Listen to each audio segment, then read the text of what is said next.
As Gaza's medical system collapses under relentless Israeli bombardment, hospitals become targets while medics and doctors come under attack. It's barbaric what's happened to the health system. They are literally on their knees. They have had enough of this. All of them have been displaced at least 15 times. All of them have lost significant members of their family. None of them have enough food. There's no clean drinking water. It is unconscionable.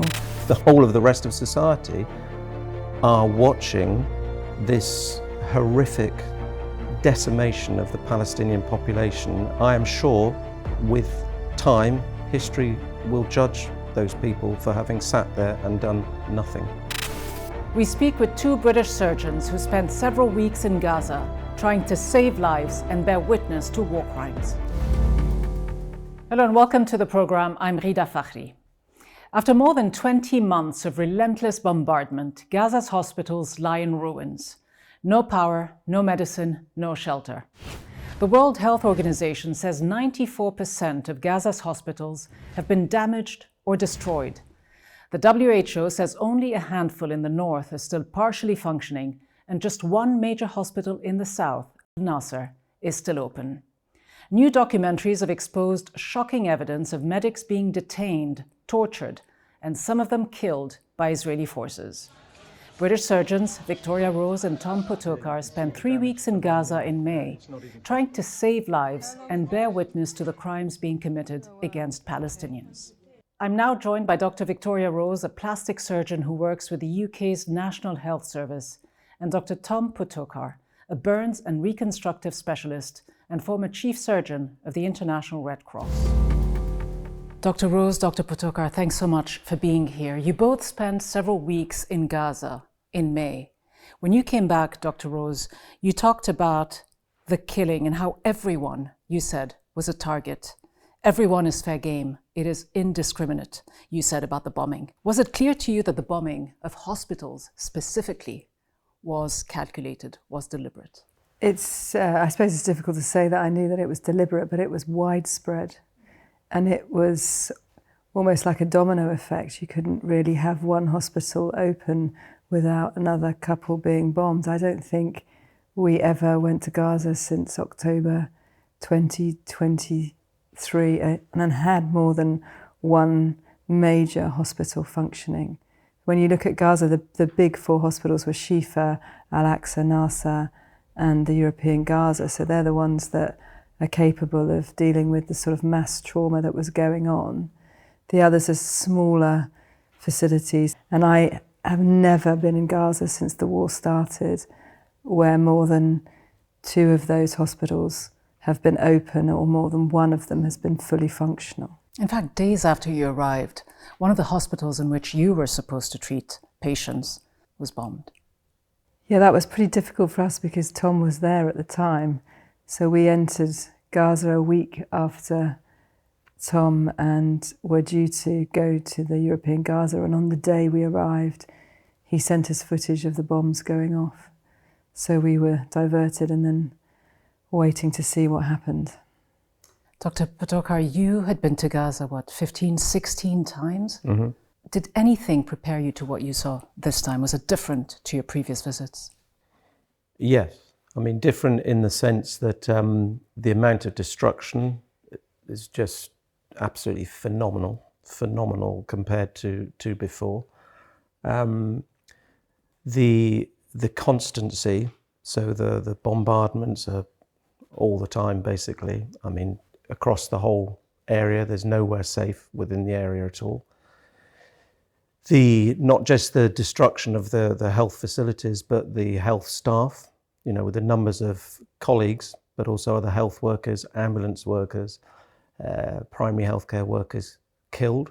The complete absence of any international journalists, the number of journalists killed.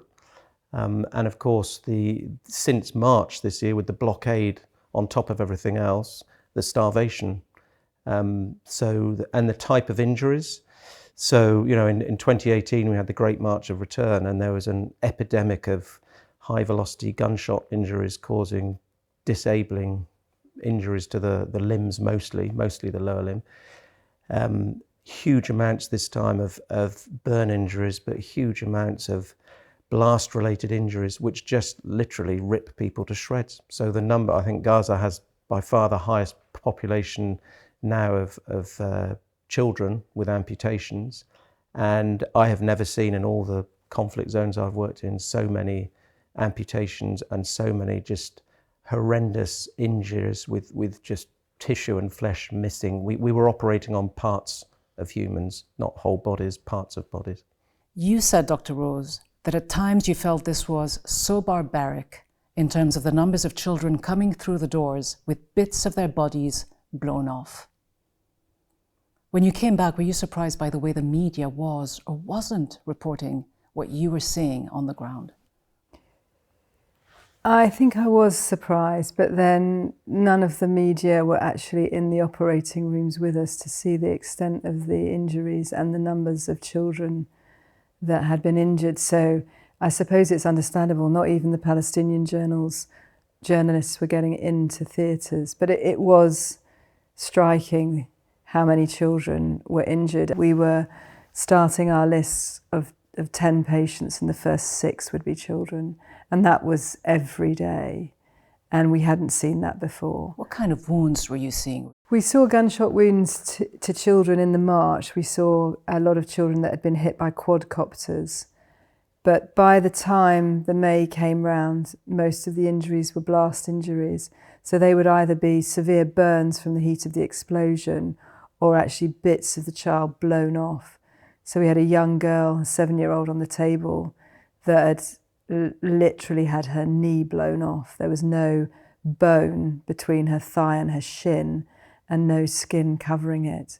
And that's quite different from injuries when we work in London, when somebody's involved in sort of a traumatic amputation, you always get the bit brought in with them.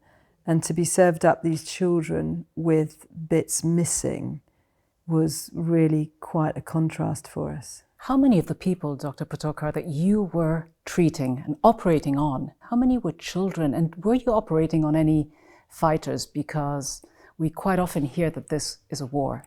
But were there any fighters that you saw that were brought in, or were these mostly children? In the last visit, I worked at the European Gaza, Al Amal Hospital and Nasser, so 3 facilities. And in all 3 of them, 80% of the patients that I operated on were women and children. So there were a few men as well. The question as to whether they're fighters, I think that's always, it's a question we get asked from time to time. I think it's important people understand as doctors and humanitarians, I'm not interested in what the person in front, I'm interested in them as a human being and their condition and their injury. It's not my job to decide or judge what they've done. As far as Israel's claims go, that these hospitals were often used to hide behind civilians, behind patients, that there were tunnels underground and so on, did you see any shred of evidence? I didn't see anything at the European Gaza, and I did, in that March trip, we did, walk quite a lot through the hospital. We were doing ward rounds on a daily basis. I didn't see the tunnels that they exposed. Again, at Nasser, I've been there twice since the war. I haven't seen any evidence of Hamas in the hospital. Same as Rosie, I've been, in all the years I've been there, in all the times, in all the different hospitals, I've never seen any evidence whatsoever of any activity other than an entirely normal hospital. I was on site at the European Gaza when the bunker buster bombs hit. I went past where the bunkers were at the entrance 30 seconds after the strike. All I could see was a load of sand and a big bunker.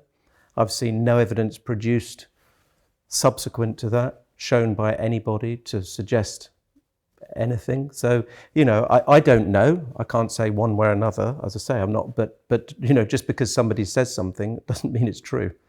It's no coincidence, though, is it, that every single one of Gaza's 36 main hospitals has been attacked? Why do you think there is such complete silence and inaction? Because the narrative is controlled by Israel. And if you say that it's Hamas's Ministry of Health, you give the impression that every doctor working in every hospital is in military uniform with an AK-47 strapped to their back. and it becomes very difficult to see the real picture if you have blocked every journalist from entering. So I think a lot of this is propaganda, and then there is the uncertainty of what is the truth and the difficulty for the Western world to get involved. It's not just Western governments and Europe and America. In fact, it's Middle pretty East much as the well. whole of the rest of society are watching this horrific decimation of the Palestinian population and of their country, and doing absolutely nothing about it. And I am sure with time, history will judge those people for having sat there and done nothing. You're a war zone veteran. You've been around a few conflict areas. You've seen devastation. But have you seen anything that even comes remotely close to this? No. And you take, let's take a country like Ukraine. All wars are horrible. Ukraine is a horrible war. But, Ukraine is a huge country, massive country. And most of the direct conflict is in small areas of it. And it's mostly more traditional in the sense that it's kind of soldiers fighting soldiers. Yeah. It's mostly an army fighting another army. And yes, of course, there's civilian deaths that are occurring in relatively small numbers. That is not the case in Gaza. You don't have to be a mathematician, just look at the statistics. Gaza is very small, 35 miles by 12 miles or something. I mean, It's even 25 smaller. by 8, and they've got nowhere tiny. to go. They can't get out. They can't go out. You're not allowed to enter the sea more than 3 kilometres at the moment because you'll get shot. You can't get through the Rafah border, and you certainly can't get into Israel. So these people are enclosed. They can't escape this bombing. It's like shooting fish in a barrel. Yeah, exactly. What was their morale like? Not just your colleagues, who were also trying to operate desperately and save lives, but who were also seeing other doctors and medics being killed. I think in this last trip, it was the first time that I'd heard my colleagues say they would rather die than continue, which is quite difficult to hear. I think most people that we spoke to had felt that way, and that the Palestinian resilience that we've always relied on and their ability to resist this has definitely waned, if not disappeared now. They are literally on their knees. They have had enough of this. All of them have been displaced at least 15 times. All of them have lost significant members of their family. None of them have enough money to buy food. None of them have enough food. There's no clean drinking water. The vaccination programs have stopped. It is unconscionable, the situation that these people are being forced to live in at the moment. We tend to focus, and perhaps rightly so, on the injured or the dead even. Behind that, there's hundreds of thousands injured, many of them with extremely disabling, life-changing injuries. That's the trauma side. Alongside that, you've got the whole of what a normal health service would deliver. So the last facility providing dialysis in the north was completely destroyed. So no patients with renal failure can get dialysis now. Patients born with congenital deformities, cleft lip, cleft palate, congenital hand, can't get treatment. Patients with high blood pressure, with diabetes, can't get treatment. Patients with cancer can't get treatment. There's no MRI scanner now left in Gaza. They've destroyed all 7 of them. Nasser is the only centre that has an oxygen station. It's producing oxygen for all the field hospitals around it. There's no blood. The only blood bank is Nasser, but because of the cold chain supply problems, that can't function effectively anymore. I mean, it's barbaric what's happened to the health system. But we don't often hear that word associated with what's going on. Why not? I think that part of it is fear. I think people are just scared. They're scared that if they say something, they might be accused of either being anti-Semitic or of being anti-Israeli or of being supporting terrorism. How can you look at a family who, well, one example, the paediatrician that was working in the hospital with her that lost 9 of her children and her husband 9 of in her 10 one children. attack. Yeah. And the 10th child was severely injured as well. That is barbaric. There's no other word for it. You both have been quite vocal and outspoken, and I guess an important part of the reason why you went, Dr. Rose, was not just to save lives, as you both did, but was also to come back and tell the world that what is happening is real. But what kind of reactions have you faced? I don't think that was my intention when I went, to come back and tell the world what was real. But it became very evident when I was there that everything I said was immediately rebuffed or downplayed. And that became very difficult to deal with. And so I think that's what made us talk more this time than we've ever spoken out before. How have people reacted? The majority of people have been very supportive of what we've done. We're doctors, we're humanitarians. It's quite difficult, I think, to take angst against us. I've had some hate mail through the hospitals that I work at, but luckily most people that I speak to believe that what we're doing is worthwhile and that we should continue. And all this at a huge personal risk, and you've both been back several times over the last few years. What makes you go back every single time, knowing that the dangers only increase? I think there is something special, in inverted commas, about Gaza, and many people who go there are drawn to go back. And I think it's partly because of the injustice. They just see it as there's so much injustice there, but also that the people are so, they're intelligent, they're good-natured. I have never, in all the trips I've been there, ever heard anyone say a bad word about another country, including Israel. I've never heard anybody talking about revenge, talking about wanting to, nothing. All I've heard is, we just want to live in peace. We just want to see our kids grow up knowing that they're going to come home in the evening. We just want to celebrate family, birthdays, have food at the table at the end of the day. That's all you hear. Dr. Rose, it must not be easy for you to even get into Gaza. It's not easy to get in, and the restrictions have made it harder and harder since Rafah closed. You can only take one 23-kilogram bag into Gaza with you. In that, you have to take all your food for that period and water for 3 days. You're not allowed to take any equipment. You're limited on the number of mobile phones, electrical equipment, computers, things like that. So it's become increasingly difficult to enter Gaza. And at the moment, they're denying 50% of all doctors that apply. And we were denied en masse as a charity 4 surgeons in February of this year for no reason whatsoever. But you did manage to go in 3 times since the war on Gaza began. Yes. Why was it so important for you to keep going back? We're in a very privileged position that we are plastic surgeons, and there is no plastic surgery training program in Gaza. So we are offering something that they don't have, and a war zone generates injuries that need soft tissue reconstruction, which is our specialty.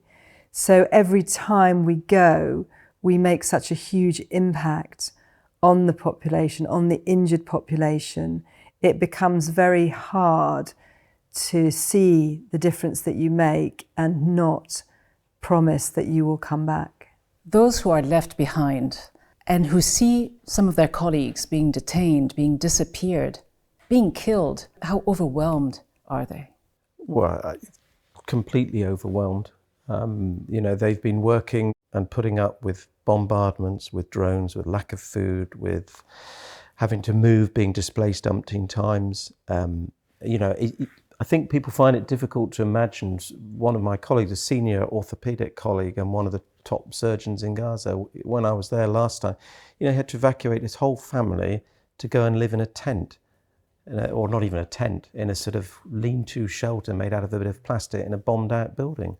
He's a senior, consultant specialist and so I think, and on top of that, more recently, I think the starvation that is ongoing there, that's an extremely debilitating, not just physically wearing you out, but also psychologically as well. So when you add all those things up, it's just astonishing that they're still able to function and they still come into work. They come into work despite the fact that they may have lost, I've been working with people when they get a phone call saying that their house has been attacked and they can't find their parents there. And it seems that a lot of the more experienced doctors and surgeons are dying, are being killed.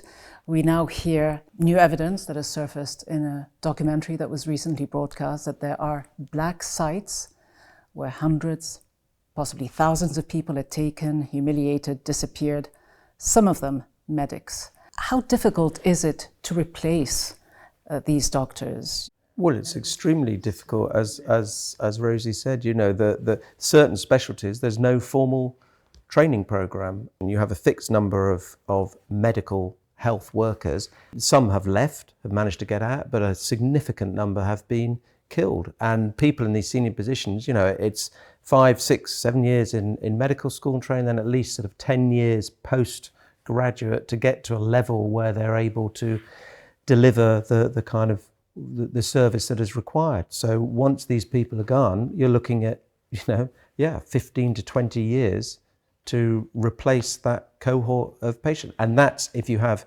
functional medical schools, functional hospitals, equipment, people to train them. In some of the interviews that you gave, Dr. Potokar, from Gaza, your frustration was quite palpable. It soon turned to anger. You said it's the utter inhumanity and cruelty of it. Does any of it make more sense to you today than it did when you were there? No. If anything, worse. So many of the political leadership around the globe are complicit in what is going on there.